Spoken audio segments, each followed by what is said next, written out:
everyone, and a very happy new year to you. Welcome to Life Mastery TV, your source for inspiration, empowerment, and fulfillment. My name is David McLeod, and I am your Life Mastery coach and author of the delightful little book, A Life to Die For. There you go. There's a copy of it there, which you can pick up on Amazon, and I hope you will. This is episode 189. Have the life you want. And I'm not sure what's going on with my guest. He seems to be having some technical challenges. I'm just waiting for him to come in. But I want to get this thing started so that you folks aren't waiting, wondering what's going on. So anyway, here's my question for you today. Have you ever thought about what your life might be like if you could have whatever you wanted, whenever you wanted it, if all of your dreams could come true? Sounds pretty awesome, doesn't it? Well, maybe the idea excites you. Maybe you feel a lot of joy at the prospect, or maybe you find yourself experiencing fear or doubt that you could even come close to having a life like that. Well, the truth is that almost all of us have been exposed at one time or another to training programs with names like these: Secrets for Creating the Life of Your Dreams, How to Attract Your Heart's Desire, Surprising Ways to Manifest What You Truly Want. The question is, how many of us have actually taken the steps necessary to follow up on the inspiration that maybe we felt in the moment that we found out about these opportunities? Fortunately, not that many, if the world evidence is any indication. So why is that? Why do people not really step up and do what they want, or do what they really ought to do in order to have what they want? And that's what the big question is for today. And so that's what we're going to explore. And it's a complex question. There's a lot of moving parts to it. And my guest, hopefully he will show up here soon. Oh, he's just messaged me on Facebook. Let me just double check, see what's going on there. Oh boy, now he's having to reset his password. It won't let him in. Let me just text him.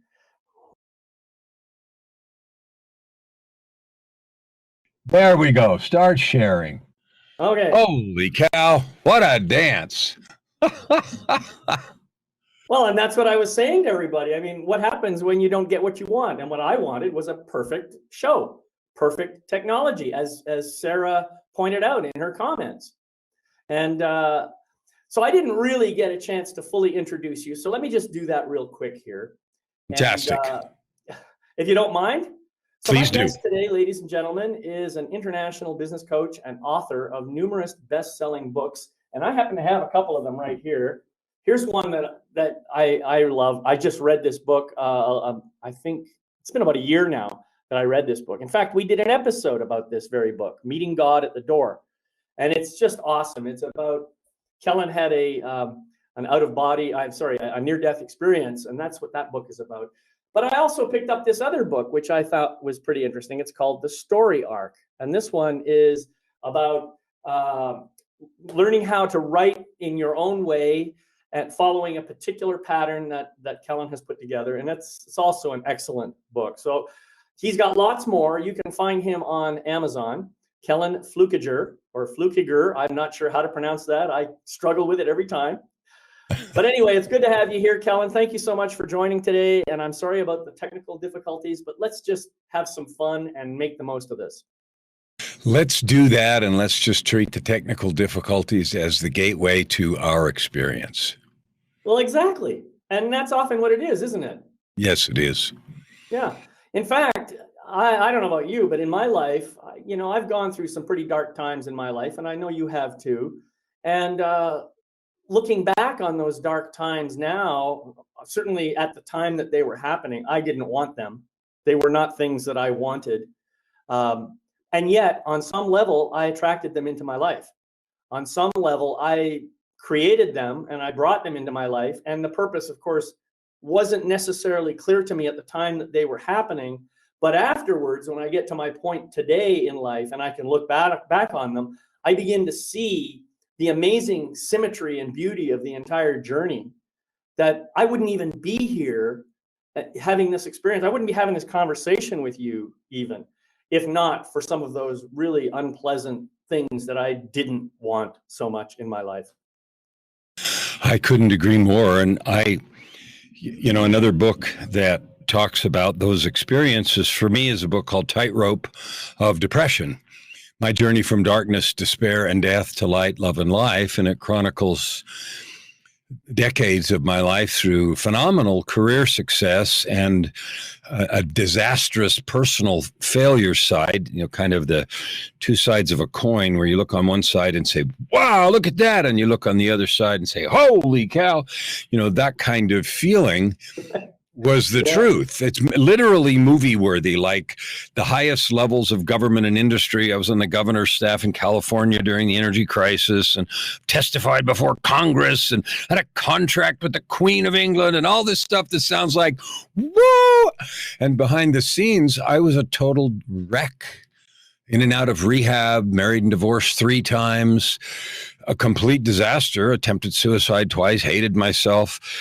My real addiction was to self-loathing. I needed to hate myself. And the substances and the processes to accomplish that, it didn't matter, whatever's handy. Right, right. That sounds like a hero's journey type affair to me, for sure. Yeah, I didn't realize that you had both of those things happening at the same time. I know you shared some of this with me personally before. I thought that they kind of happened like sequentially rather than in parallel. Yeah, so I can relate to that. Now, I didn't have quite the same degree of experience. And I mean, we're not here to compare actually, but all of us have our own experiences. We all have our own level of pain. We all have our own level of joy and peace and love and whatever might show up. And I suppose you were probably going through the experience in your time where there were parts of that you did want and parts of it that you didn't. So you were in that kind of that confusion state, saying, well, how did I get this when I wanted that over there? Tell us a little bit about that experience. Well, I was raised in a way that made me believe with all my heart to the core of my soul that I was fundamentally flawed. There's a lot of discipline, a lot of what today would be felony child abuse, remove kids from the home kind of discipline. And that, regardless of why my mom particularly behaved that way and so forth, doesn't even really matter. It left me with a certainty that I was fundamentally flawed. I'm a broken vessel. I'm not good enough, and I won't ever be. And so I spent all of my adult life trying to prove that I was okay. And the only way I could do that was to make money and, get up in the company and do the things that you're supposed to do. My heart was as a creative. I wanted to be a musician. I had a recording studio on the side. I did all those things. But ultimately, I gave that up for the pursuit of what I was supposed to do. And I happened to be really good at that and make a lot of money, and hence the, sort of feeling on one side. But the truth was, behind the scenes, I was that wreck I described, and I didn't want to be miserable. I didn't want to be unhappy. I didn't want to fail at relationships, but I had no preparation. I didn't know what it was to love someone. Everything in my experience had been conditional. If you do these things, then you're okay. And so the women that I attracted had their own sets of issues. One was raised by an alcoholic stepdad. One's mother committed suicide when she was 12, and she'd been lied about it till she was 21. But I had no idea what those things did to a person. So I didn't know how to help, support, be anything. I just went and made money because that's what I knew how to do. And consequently, the relationship part of those things was superficial at best and a disaster at worst. And so, no, of course, I wanted to be a dad and have kids. And I did. I have 10 kids, and half of them today still won't talk to me because of the addictions and the acrimony of the divorces. And that doesn't hurt me anymore. It used to kill me. I blamed myself. If I just done this and this, and you all know the story. But the truth is, I have changed. I am who I am. I am a vessel of love, a beacon of light, a conduit of power. And they individually on their journey will choose at a given moment what they want to do. But if I carry those rocks continually, then that completely limits my ability to add good to the world today, to be valuable and helpful today, because I'm still carrying that burden. Exactly. That's quite the journey, and I can relate to so much of it. I mean, I think you and I are brothers from other mothers or some silly thing like that. But I had my own challenges with alcohol and tobacco. I didn't get into drugs. I was, grateful for that. But the alcohol was dangerous enough, and so I can completely relate to what you're talking about. And I never would have classified myself as an alcoholic until about a week or so after I quit drinking. Then I realized how much I really wanted that alcohol and how much I was addicted to it. And so, it's sometimes you just have to have the 2x4 across the side of the head before you wake up enough to make a change in your life. And it sounds like something like that happened to you. Well, it did. And here's the value in that truth that you just spoke. That the divine, our divine creator, cares enough about each of us to provide invitations, even if they're with a 2x4. Right. Exactly. So that truth is so important. For me, it happened in 2007. Mm-hmm. In 2007, I was at the height of my blah, blah, blah, making so much money that my $3,000 a week cocaine habit was lunch money. And yeah, okay, I was making that much money and I was, look at me, but I was a wreck. I could be anybody you want, put on the 3-piece Armani and go do whatever I had to do. And then when the lights went out and the day was over, I didn't even know who I was. I didn't feel anything. And I remember saying, I can be anybody you like and I can do it really well, except I have no idea who I am. So in August of 2007, I had a divine intervention that woke me up and gave me that 2x4 invitation to change my life. And the divine interventions in our life are always issued as invitations. For me, it came in as two events that neither of which are possible, but they happened anyway. On a Friday night in August of 2007, I got home from work and I was getting ready to go binge for the weekend, and I might have sobered up by Tuesday to go back to work. But somehow, right before I was getting ready to go out on Friday, early Friday evening, I had this urge to turn on the television. Now that sounds like so what? Except I didn't know how. Now, I'd had the biggest, latest, greatest stuff installed because that's what you buy when you have all this money, right? But I never watched TV, so I actually didn't know how to turn it on. And I had to ask I had 4 teenagers living with me at the time, and asked one of my daughters how to turn it on. And of course, she took the remote, turned it on, and threw it at me and stomped out of the room like, you idiot. Okay. So it landed on a program called Intervention. Huh? If you know what that is, that's a reality TV show where families stage interventions for loved ones who are busted. Oh, gee. Well, I'd never heard of it because I never heard of anything because I didn't watch TV. The protagonist was a high-ranking executive with a cocaine problem. So I watched about 10 minutes of this and I said, screw this, I'm not watching it. So I turned it off and stomped around the house for a few more minutes before I went out, and I was literally almost on the way out the door, and I just had this impelling urge to turn on the TV again. This time I knew how. So I turned it on, and that program started over in the middle of the hour. And no, I don't have a DVR, and no, it wasn't on the schedule, and no, it can't do that. But it did. It scared me bad enough that I didn't go out. I watched the program, and it went badly. The guy got mad and yelled at his family and turned all the help down and, went poorly. But it scared me bad enough that I didn't go out. I went to bed. And when I went to bed, I went to hell. And I spent that night in hell experiencing a panorama of all of the things in my life, from young to old, all of the situations. And the emphasis was on the suffering, both my own and others, that I had caused or get dealt, And it wasn't done in an accusatory way, shouting at me, but it was just this parade of things. And I've never felt anything so intense and painful in my life than to observe all that. And after an unknown period of time, a voice said, well, it is enough. And it was not a negative or yelling voice, just it is enough. Okay, so I woke up and it was 5:00 Saturday afternoon. So nearly 18 hours had passed. And I realized I'd been invited to change. So I got up, I threw away $1,000 worth of stuff, went cold turkey, straight up to zero in one day. And that was the first half of the divine intervention that changed my life. That's pretty amazing. Yeah, that's quite the story. And your phrase, it is enough, I got shivers on that one because I had exactly the same wake up statement. When I was 42 years old, that's when it started for me.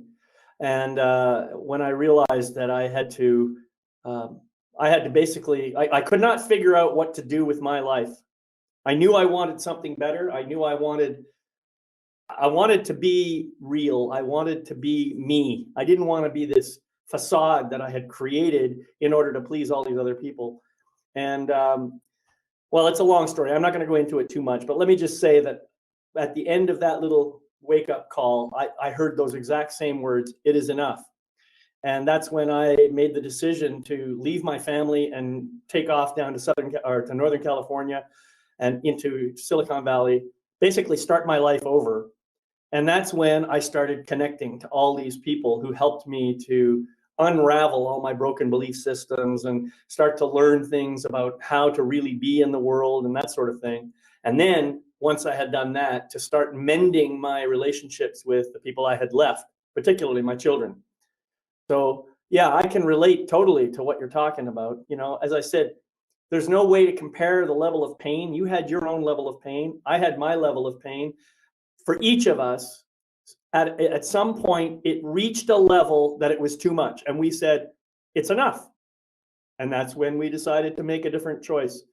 And so now here we are doing something that is really calling from our hearts, I believe. It certainly is for me. And I believe it is for you, because I hear you and the way you talk and the way you share. And I can tell, man, you're coming from your big, beautiful heart.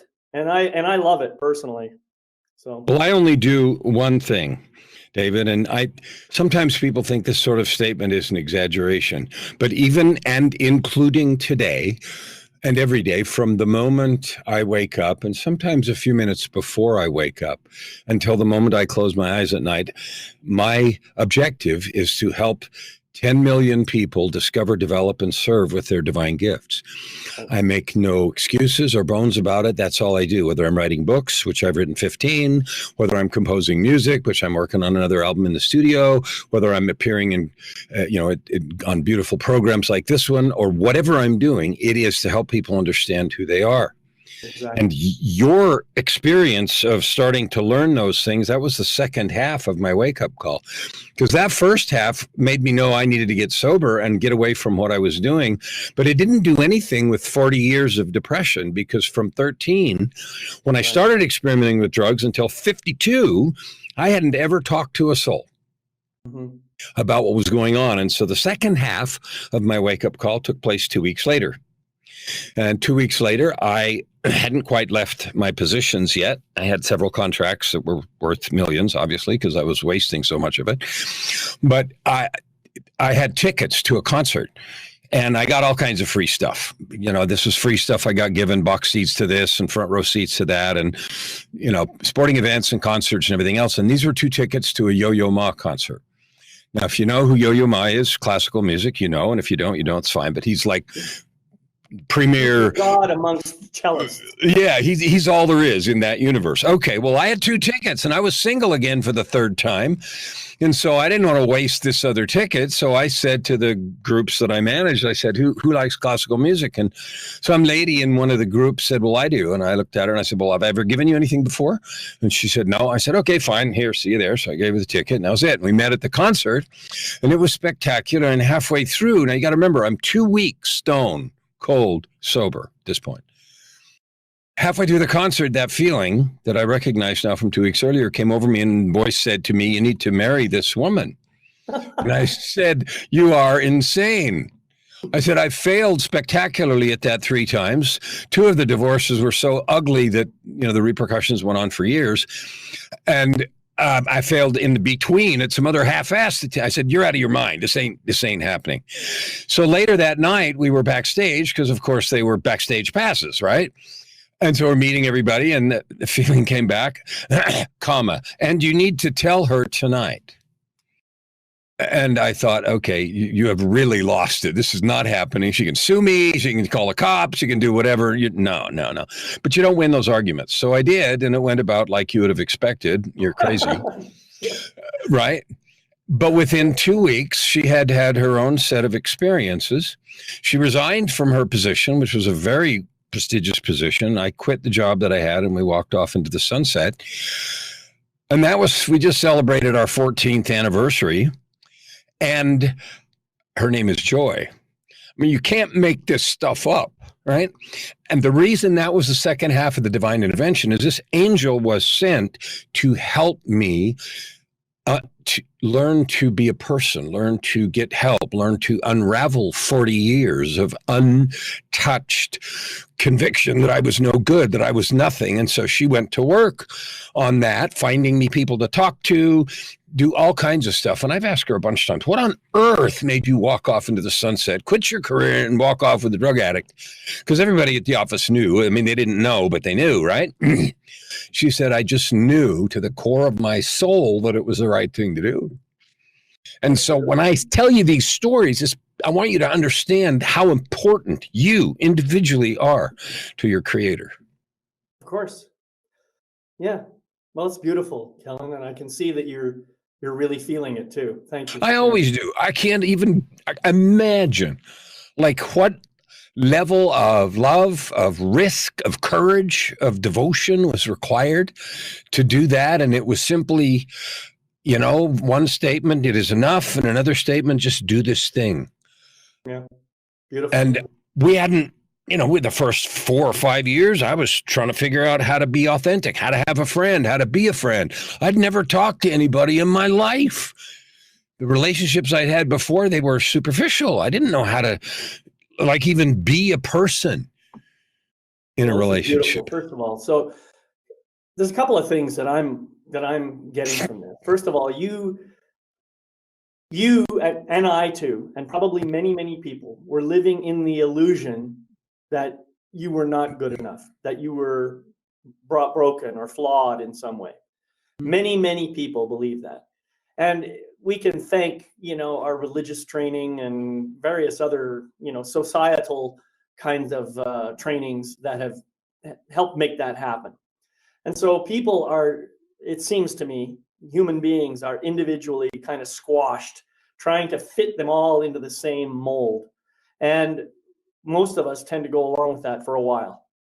And so we live our lives under the belief that we're doing the best we can, that we are abiding by the rules of society, that we're checking all the boxes, that we're doing all the things that we're supposed to do. And yet we're not getting the joy and the happiness and the fulfillment that they promised us we would get if we did all those things.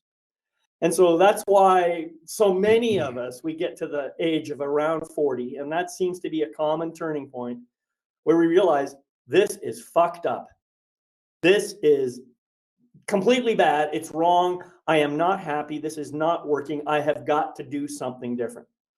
And so that's where, the reality starts to hit us in the face, and the illusion starts to, fall apart, and we begin to see things.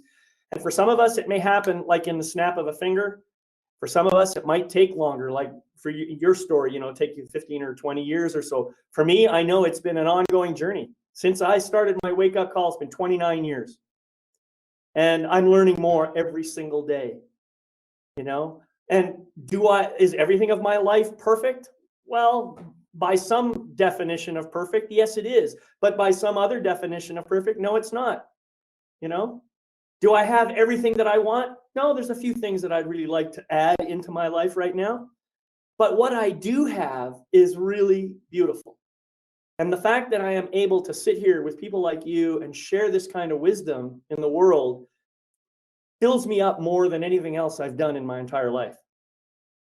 So that's where, you know, we switch from the illusion to the reality, and we start bringing that back in. We take responsibility for all the choices that we made, accept ourselves for who we really are, and that's when magic starts to happen. You know, we weren't created and put here to fail. We were created and put here to learn. And sometimes that learning involves a lot of failure and stumbling around. Right. But the choice remains open. And some of us took a long time to wake up, you know, but in the 14 years since I was 52, I'm 66, I have done all this stuff that feels so good, like all the books and all the stuff, and I have clients all over the world in my coaching practice, and I only do that thing. I help people understand who they really are. And lots of people, they're not ready. They live in the comfort zone and they're afraid of it and they don't want to do that. And that's right. So, and they'd rather live in what I call an addiction to mediocrity. And you know what? You're allowed to do that. You are completely allowed to live there. But why would you stay? And the answers are sometimes, I'm afraid and I can't and I don't deserve and all the stuff you said.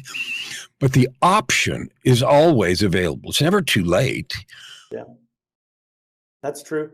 Now, I know in your book, the Meeting God at the Door, you know, you talked a lot about the importance of having this spiritual connection, and that's something that I have firmly believe as well. I don't think there's any such thing as an atheist. Not really. There are people who have such strong ego minds that they will refuse to accept what they hear through the small voice in their heart. And in that case, they say, well, there is no God or whatever. Well, okay, fine, if that's what you want to believe for the time being. But here's what I know is when you learn to quiet that ego mind, and when you learn to listen to your heart and soul, and the only way you could do that is when the ego mind is quiet. You can't really do it when the ego is chattering away in your head. When you do that, all of a sudden you begin to become connected to that spiritual essence that simply defies description. You can't put words to it. You know, we try and we all fail miserably. But one thing I have discovered for myself is I've really begun to increase my meditation practice now, and so I'm meditating twice a day now. And every time I meditate, I just feel like stronger and stronger and stronger and more empowered. It's a beautiful thing. But it didn't happen instantly. It wasn't like snap a finger and, you know, I'm there. I have to work at it. I have to practice. And the more I practice, the better I get. The better I get, the more connected I get. The more connected I get, the more I want to be connected. You see what I'm saying? And that is the beauty of it. And so the desire for physical things in my life starts to kind of diminish, you know? Yes. The first 5 books I wrote was a series about meditation, and I sort of, regardless of the style or practice or the name of the particular discipline that you use, I think of just 3 steps.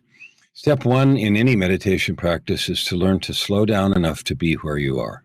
Mm-hmm. That is often very challenging because we're so busy with ego mind, monkey mind, whatever name you want to put on it, and worrying about the opinions of others. So slow down enough to be where you are and when you are, because half the time we're in the future or the past. The step 2 is more than half the time. Oh, okay. Whatever percent you want to have, yes, I'll agree with. Yeah. So the next step is be still enough to notice what is there.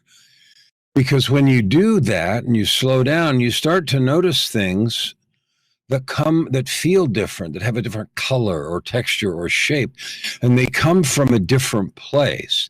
And that's that spiritual connection that you're talking to. And we can't hear them when we are so noisy and when we are so preoccupied. So slow down enough to be where you are, be still enough to notice what is there. And step 3 is trust what comes to you is truth. Mhm. And in those 3 steps, regardless of, what kind of approach you have, the purpose for meditation is to get good at life and connect to your true self, your higher intelligence, the universe, God, whatever you want to call it. Because that's where your biggest cheerleader is, that's where your biggest power comes from, and that's where your greatest opportunities come from. So be less fussed about the style, the name, the mantra, the position, blah, blah, blah. Just take the time, a few minutes a day, and then twice a day. My morning ritual is almost 3 hours. Slow down enough to be where you are, be still enough to notice what is there, and then make a choice to trust that what comes to you is truth. All right, now I'm writing this down because I want to copy it, I'm going to steal it, and I'm going to use it. Okay. Slow down enough to be where you are, be still enough to notice what is there, to notice, and then finally, trust what comes to you is truth. Yeah, I'm already doing this, but I love that beautiful nutshell logic that you put it in. It's really nice. That's great. Trust that what comes. I would have chosen the word wisdom, but that's fine. Comes to you is truth. Got it. So I'm going to be saving that, and that's beautiful, Kellan. And I love that you just share it so openly and so generously with everybody. It's amazing, and your journey. Every time I talk to you, I learn something new about your journey, and it blows my mind. So, well, what I know is there's nothing particularly interesting or special about me. Every single person, you, me, all of us, everyone who hears the work that you put out, your choice to phrase that I use is add good to the world. They're just as important, just as capable, and just as powerful. The difference between any of us is the degree to which we choose to act on those impressions that we have, the degree to which we choose to live into the promise and gifts that we were given. We were given gifts. We are here on purpose. You can argue with it, you can fight about it, or you can live into it. yeah, Your call. Yeah, that's absolutely right. I agree with that totally. There is no being, no energy being of any form, type, or shape anywhere in the universe that is any more important than any other. And therefore, there is nobody, nothing, not anything more important than me or more important than you. Each of us has our own place. Each of us has our own purpose. Each of us has a gift, as you say. And obviously, many of us have many gifts. But the fact is, even if I come across another person who has exactly the same gifts as I do, here's another truth. That person will share his or her version of those gifts in a way that may not look anything like mine, and which needs to be shared that way because some people can only hear it in a certain way or receive it in a certain way. And that's why we should never compare ourselves to anybody. And we shouldn't compare our lives to the lives of others either, for the same reason. One thing I think about the struggles, so I don't care, you, me, whoever's hearing this, whatever struggles you've had, there's 2 ways to think about it. One is all this crap that got given to you that did bad stuff and not fair and everything else. Okay. Another way to think about it is every struggle you have been through creates in you a specialized empathy that allows you to do something for someone in a way that no one else could do. So Exactly. take the challenges and obstacles and unfairness and everything else is just refining fire, and allow it to mold you and shape you in a way so that you have and choose to use that specialized empathy to love and serve somebody who needs your version of life. Yeah, nice. That's exactly right. I agree with that. So, we've talked a little bit about this whole notion of wanting something. And I think that there's a problem with the word want to begin with, as I'm sure you're aware. The the more I want something, the more I tend to have an ego striving to get it, rather than simply allowing it to arrive in my life, simply accepting it and welcoming it into my life. I have this want. It becomes elevated in a sense, more towards beyond desire, beyond need, and into the realm of addiction. And that's kind of what happens with people when they think that they're not getting what they want. So I want to talk a little bit about that and how we can diffuse the energy of want and maybe use other words that are more welcoming and inviting of what we really truly desire than simply wanting it, because want creates lack.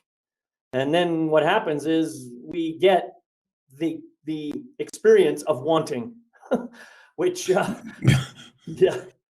You do. I have a thing that I wrote about the word need, which came to mind when you said that, and I'll just share it. And the want, when you want something in a casual way, that's, hey, that'd be nice to have. It's not a disease. When it moves to something where I need this thing, then it's a disease. And the way I described it is, to need is to be a slave. The instant I believe I need something from someone, they have power over me. Right.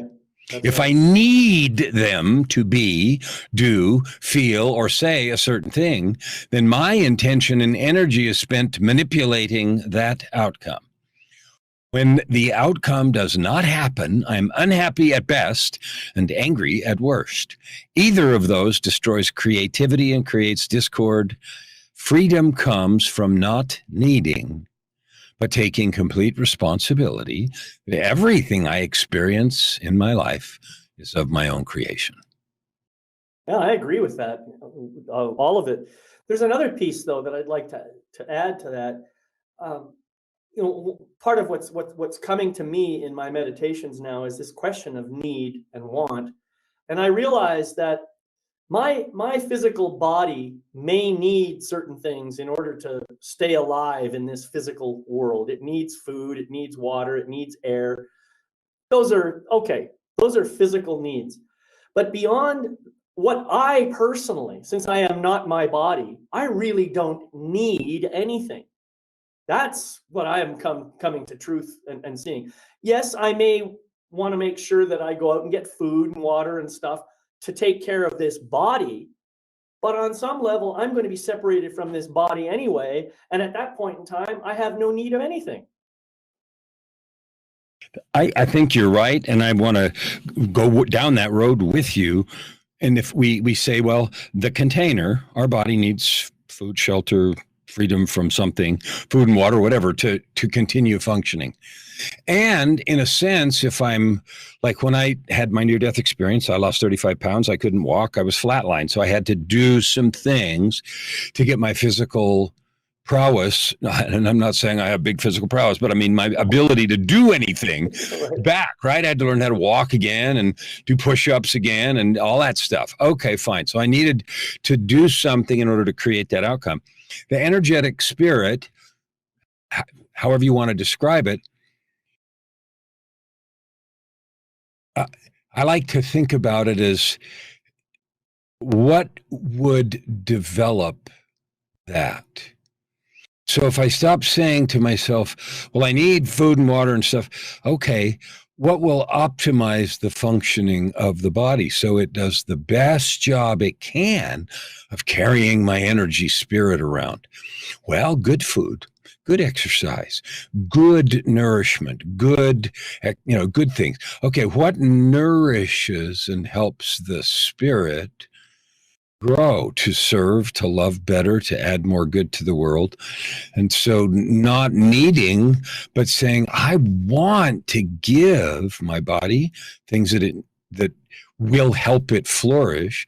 I want to feed my spirit things that will help it mature, be more sensitive, more loving, more compassionate, and so forth. And so that's how I think about nourishing that thing, so that when I do leave this container and move on, I have done all I can to develop, to nurture, to give texture and richness to the experience that my spirit had. Yeah, nicely spoken. Nicely said. I like it. And the other thing that you're bringing up here is along the path of wanting. If there are things in my life, now I'm trying to speak for the general population here. If there are things in your life that you want, try not to develop it into a need or an addiction. That's the first thing. Just notice that there's something that you would like to attract into your life. And then you have to take responsibility for the fact that you want it. And I think you should really take responsibility for what that thing, whatever it might be, is going to create in your life, what you are going to create with it, what purpose will it serve. And then once you have that kind of clear in your mind, you can't just sit and wait.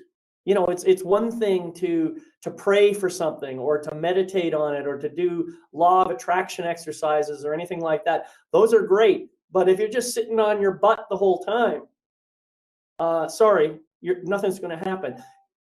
Let your meditations, let your prayers, let your connections to spirit guide you to the right kind of inspired action that will help you to create what it is you want in your life. I love inspired action. People say massive action. Well, I'd rather have 2 parts of inspired action than 27 parts of massive action. Yeah, exactly. And when I say inspired action, I really mean action that's inspired or that is motivated through your connection to spirit, whatever 100%. that looks like for you. Absolutely. The idea that happens once in a while is not true. For your audience who accepts and understands the spiritual connection, the idea of living a guided life where each thing that you do is inspired, some more than others, is not a fantasy. And I know that because I live there. Yeah. From the second my eyes open to the second they close, it is a process of joyfully leaning into inspiration that I connect and strengthen every single day. And that's coming from the horrible places I've been. And it didn't come accidentally, and it didn't come in an Amazon package.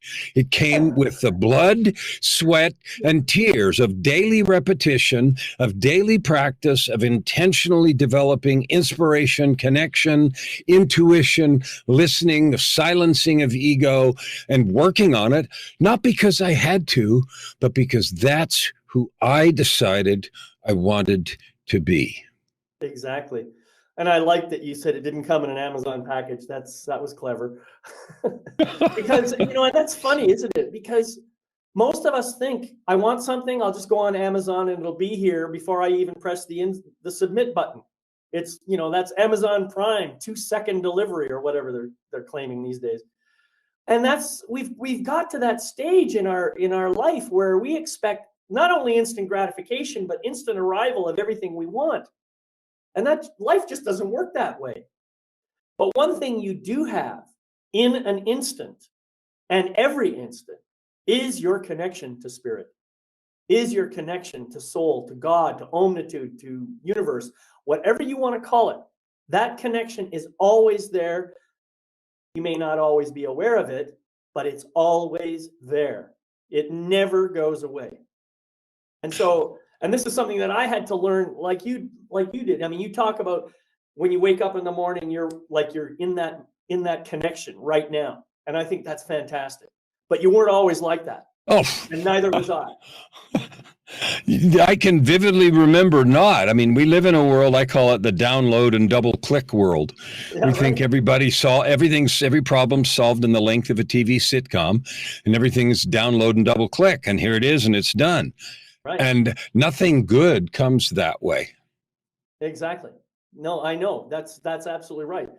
And so what I'm also noticing for myself, and I think for you as well, is the journey is what made my current state so delicious and enjoyable and something that I want. I mean, and this is what we're talking about now. wanting what we have rather than trying to have what we want. I think that's what we're talking about here. I love it. And I just finished the book that'll be out in March. And I don't know if it's number 16 or 17 or whatever, but the name of this book is Forgiveness, A Journey of Courage to a Place of Freedom and Power. And I just finished editing it, and it's now at the publishers. And one of the chapters is titled, The Joy is the Journey. Yeah, exactly.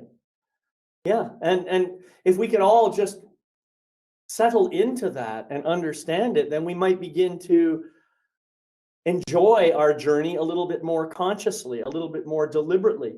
Say, okay, here I am today. It maybe isn't exactly where I want to be, but I can accept this as it is right now and see what it is I'm trying to bring to myself that I can learn and grow from.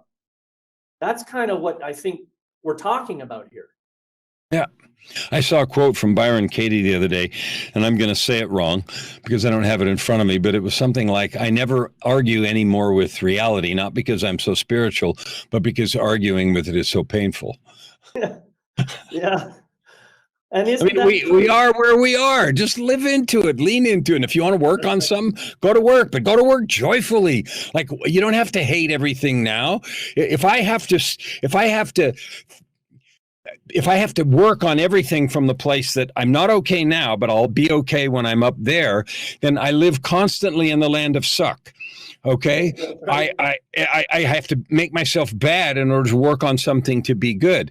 I can be perfectly happy and joyful right now and still be working on 17.3 things that I want to draw into and create my life and work from a place of joy, from a place of fulfillment, from a place of satisfaction, because it doesn't mean there's nothing to work on. It just means I have made a choice to be happy here now and work from that place to do other things. Yeah, come on, that's exactly what we're talking about here. It's beautiful. Yeah. I like the way you said that, because it reminds me that if I'm constantly saying I will be happy when is always out there in the future. And so therefore, if you aren't prepared to be happy now, you will never be happy. And happiness isn't something that you can claim, you can collect, by grabbing stuff as you move forward in the world. Happiness is a state of being. It's right here. It is here with you always. It's that connection to spirit. Anybody can be happy the moment they choose to. And so I'm sorry, go ahead. No, that's good. That's fine. I have a funny story. Joy and I, just before the pandemic in November of 2018, we went to, I was in a conference in Warsaw. And so we spent a couple of weeks traveling around. We spent some time in Krakow, Poland, which is where an old castle from 10 something is. And there's a legend of the dragon of Krakow and all this stuff. It's an old castle up on a hill. But anyway, one night we went shopping and I'm not a big shopper, but Joy does that more than I do, which is okay. I tag along. We went into a really nice Italian leather goods store. And of course, like on every one of those streets in whatever city it is, it's lined with the designer shops, and things are ridiculously expensive. And you don't usually buy much because it's fun to look at, but it's like, who in the world would pay for that? But anyway, so we went into this one store, and they had a really nice kind of a briefcase, but it also had a shoulder strap, so it was a briefcase, and it was expensive, but I looked at it, and Joy said, you should buy it, and I wasn't going to, and then I did. Okay, so I bought it, and it's pretty, and I got a lot of compliments on it. Yay, yay, yay. But that isn't the story. The story is when they put it in the bag, and they came around the counter to give you the thing like they do in those high-end stores, give you a nice experience of whatever. So they gave me the bag, and it had the Italian flag on it, the colors and everything, and at the bottom had a motto that this was the motto of the store. And I don't have any idea what they meant, but I know what I read, and it said, joy is a choice. And I looked at that and I thought, I have joy. If I do have the bag, if I don't have the bag, I'm married to joy. I was given joy, but joy is a choice. And I remembered, and Joy and I talked about it all the way the rest of that night, about not the bag that we bought, but the phrase, the inspiration, the idea that I have it now, and I have it because I said so. I don't need anybody's permission. I don't need anybody's sign off. I don't need anybody to agree with me. I just have it because I said so. Right. I will go a step further. I don't think joy is something you have. Certainly you can experience the flow of joy in your life, but I believe joy is something that you are. Joy is just a natural attribute of being a spiritual being. And Yeah. in the same vein, I don't think love is something you have. Love is what you are. And because of what you are, because of that love, joy, nature, this is why you're always wanting to be out there creating and expressing and really sharing that aspect of yourself. This is really, really important. And a lot of people don't really think about it, but I think about this all the time. And when I'm meditating, one of the things that if I get myself caught up and I notice thoughts coming in, one way I'll bring myself back is I'll just quietly say, I am love, or I am joy. And I just allow myself to say that. And it brings me back into that beautiful field of amazing spiritual energy. And I don't know, I highly recommend it. Start owning the fact that you are joy, that you are love. 100%. All the way. They just wrote joy is a choice on the bag. But joy is it's a state of being. Happiness is a state of being. You are it. You can have it. You can have it all day, every day. It isn't something you have once in a while that comes and goes. Oh, sure, I'm glad when I'm happy.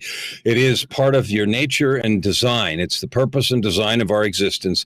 And it is all these distractions and ego minds and all this other nonsense that we pay attention to that pulls us out of there. And the moments of reflection, the meditation when you slow down enough to be where you are, and you then are still enough to notice the whisperings of that voice of the omnipotent, of the power that you came from and you're part of. And you trust that that's truth. That returns you immediately to this place of beingness, which is joy and love. Yeah. That feels good, man. That feels good. We're getting close to our time here, and I want to give you just a couple of minutes to just share some of your wisdom in a way that really, it's hard to top what you've already done. Well, I'm not topping anything, so I have a couple things to share. Okay. At the beginning of the pandemic, in March of 2020, I got Joy, my wife. I live with Joy. I'm married to Joy. She got a phone call. And it was from somebody that knew I spoke on stages and did motivational stuff. And they said, do you have a podcast? And it was right when, Italy was exploding with virus cases and we all thought we were going to die or something, right? And lockdowns were just starting. And he said, does Kellan have a podcast? And I didn't, but she said, yes.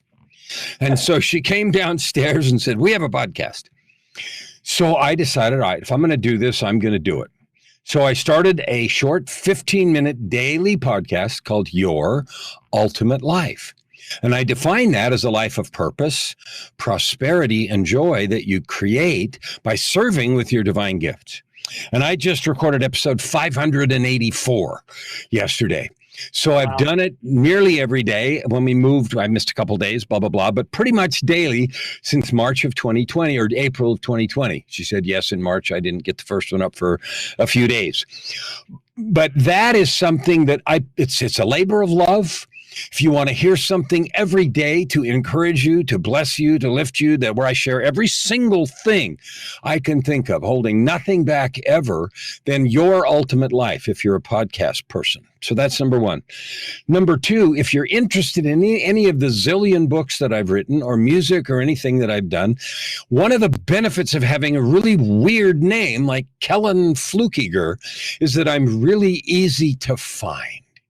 If you Google me, there's thousands of hits because of my executive stuff and my YouTube channel and my LinkedIn this and my podcast and. So if you want to connect, if you want to talk, if you want to read a book, all you have to do is spell my name right.